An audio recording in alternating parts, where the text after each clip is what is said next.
সঙ্গে যুদ্ধবিরতি চললেও যুক্তরাষ্ট্রের সামরিক প্রস্তুতি থেমে নেই এখনো।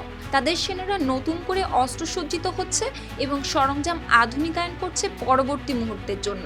ইউনাইটেড স্টেটস সেন্ট্রাল কমান্ড জানিয়েছে, যুদ্ধবিরতির এই সময়কে তারা কাজে লাগিয়ে রি-আর্মিং ও রিটুলিং অর্থাৎ অস্ত্র ও সরঞ্জামকে আরও কার্যকর করে তুলছে বড় হামলার প্রস্তুতি হিসেবে।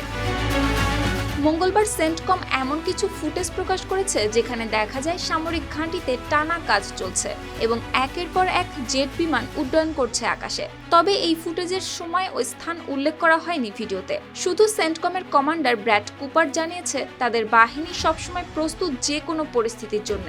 আর এই ভিডিও প্রকাশ করা হলো এমন এক সময়ে যখন মার্কিন প্রেসিডেন্ট ডোনাল্ড ট্রাম্প নিজের সামাজিক যোগাযোগ মাধ্যম ট্রুথ সোশ্যালে দেওয়া এক পোস্টে একতরফাভাবে যুদ্ধবিরতি বাড়ানোর ঘোষণা দিয়েছেন। তার ভাষ্য অনুযায়ী ইরানের পক্ষ থেকে এখনো কোনো নির্দিষ্ট প্রস্তাব না আসায় পাকিস্তানের প্রধানমন্ত্রী শেহবাজ শরীফের অনুরোধে এই সিদ্ধান্ত নেওয়া হয়েছে। পাশাপাশি যতক্ষণ না আলোচনা শেষ হয় ততক্ষণ পর্যন্ত সামরিক বাহিনীকে দেওয়া হয়েছে সব দিক থেকে প্রস্তুত থাকার নির্দেশ। সুপ্তি রায়, RTV।